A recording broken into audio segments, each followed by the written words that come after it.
11 Wild Swans. In the beginning, there was no one happier than the Princess Eliza and her 11 brothers. Their mother and father loved them all dearly. But then the Queen died, and the King took a second wife. He chose unwisely, a beautiful but wicked sorceress who hated the 12 children. She sold all their toys, and would gladly have sold them too. Still, the children were happy because they had each other. As the years passed, the princes grew up kind and good, and Eliza grew more beautiful every day. The new queen's jealousy was terrible to see. She could not bear to have such children near her. So, early one morning, she woke the 11 princes and led them, sleepy and yawning, down to the dewy garden. There, she touched each boy in turn upon the cheek. "Now, become black crows and fly away forever." But the wicked queen's magic was blunted by their goodness. Instead of ugly crows, the princes turned into wild white swans. "Fly!" she shrieked in fury. "May huntsmen shoot you down!" And they flew away in silence. Because, of course, a swan has no voice. Next, the Queen woke Eliza. "It's time to get up," she said. "Your bath is ready." But when Eliza lay back in the tub, the Queen poured dark brown dye into the water. The princess's white skin and golden hair was stained as brown as wood. Later that morning, when the King found out that his sons had disappeared, he was sick with worry. Then the Queen said, "The gypsies must have stolen them. You should banish all gypsies from your kingdom." So the King issued a decree banishing all gypsies. And when he glimpsed a brown-faced, dark-haired girl in his own hallway, he had her driven straight out of the house. "Get out of my land!" he shouted. And his own dear daughter, the Princess Eliza, hurried away in tears. Outside the palace gates, Eliza dried her eyes. "I must find my poor brothers. What can the Queen have done to them? Where can they be?" For days she walked down long, dusty roads, asking everyone she met if they had seen 11 princes. Finally, she reached the sea. She washed herself in the surf, and the brown dye on her skin and hair bubbled away into the sand. As she did so, she heard the heavy beat of birds' wings. 11 white swans were flying overhead.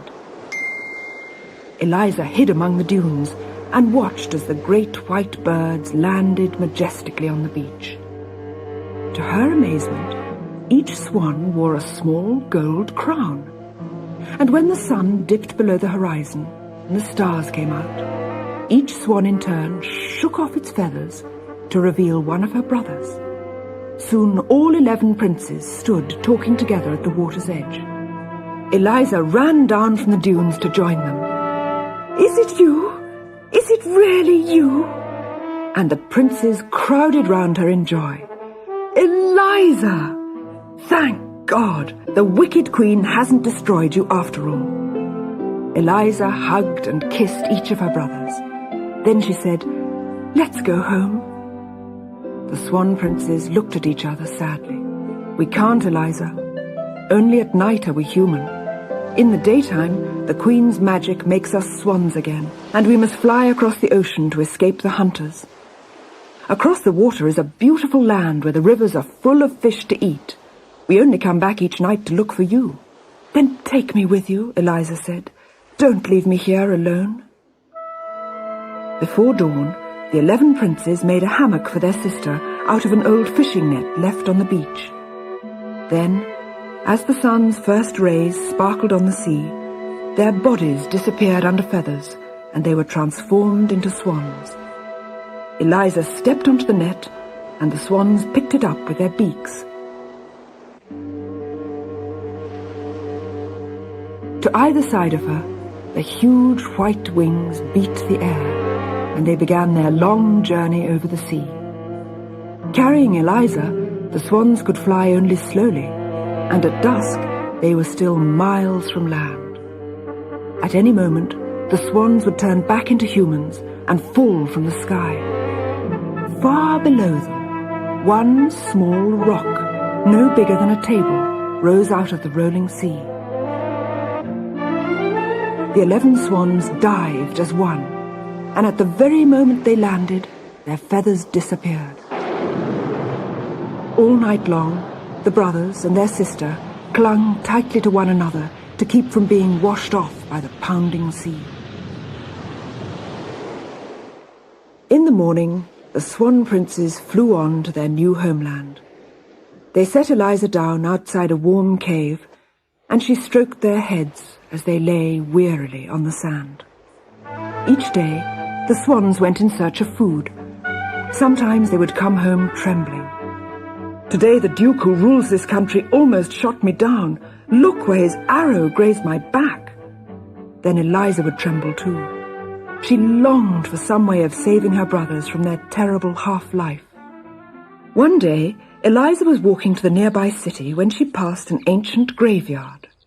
There she met a wise old woman and decided to ask her advice. "Please help me," she begged when she had told her story. "Sooner or later they will all be shot by hunters." The old woman looked hard at Eliza, then smiled sadly. "Calm yourself, child. There is a way of saving your brothers, but you will need to be very brave." "I'll do anything." "Then listen carefully. With your bare hands, you must pick nettles from the graveyard behind this house. Then you must pound the nettles into flax with your bare feet and weave the flax into 11 shirts. When all 11 are finished, not before, give them to your brothers, and they will be men again. But from the moment you grasp the first nettle until the last shirt is put on, you must not speak one word. If you do, all your brothers will die." Eliza was already running towards the graveyard. She tore up handfuls of cruel nettles, and her poor hands were soon burning and blistered. She did not even glance at them. She carried the nettles back to the cave and trampled them with her bare feet. By the time the swans flew home at sunset, she was already spinning thread. When her brothers saw what she was doing, they understood and wept for her sacrifice. Their tears fell onto her blisters and eased the pain. Day after day, Eliza picked more nettles and trampled, wove, and spun them into cloth. Then, one day, when she had almost finished the task, the Duke himself caught sight of her lovely face.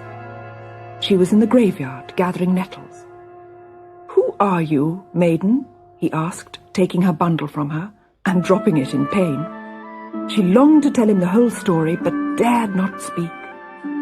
"You must come to the palace with me. I'll have the royal doctor look at your poor hands. Then I'll dress you in velvet." The Duke walked with Eliza as far as the cave, pleading in vain for answers to his questions. He grew impatient. "Even if you are dumb, by heaven, I will take you with me." Eliza just had time to snatch up the 10 shirts she had made, and the 11th, which was almost finished, before the Duke lifted her onto his horse and rode to the palace. Her wide eyes implored him to let her go, but she was so lovely that the more he looked at her, the more he wanted her. He took her to a gorgeous room, locked the door, and sent for the royal doctor. "She is dumb and her hands and feet are burned. Can she be cured?" Perhaps, replied the doctor. "Take me to her. At least I can give her lotions to ease the pain." But as the 2 men climbed the stairway to her bedroom, they heard the clatter of a window. Eliza was escaping. "I must finish," she told herself as she fled. "I must finish the 11th shirt." The Duke and the doctor followed Eliza to the graveyard. From behind the headstones, they watched her picking nettles. "She's a witch," hissed the doctor. "She picks them for her potions and spells. A witch! A witch!" Soldiers came. and Eliza was dragged off to prison. The Duke begged her to explain. "You will be burned at the stake tomorrow unless you tell us why you were picking nettles in the graveyard." But Eliza could not explain.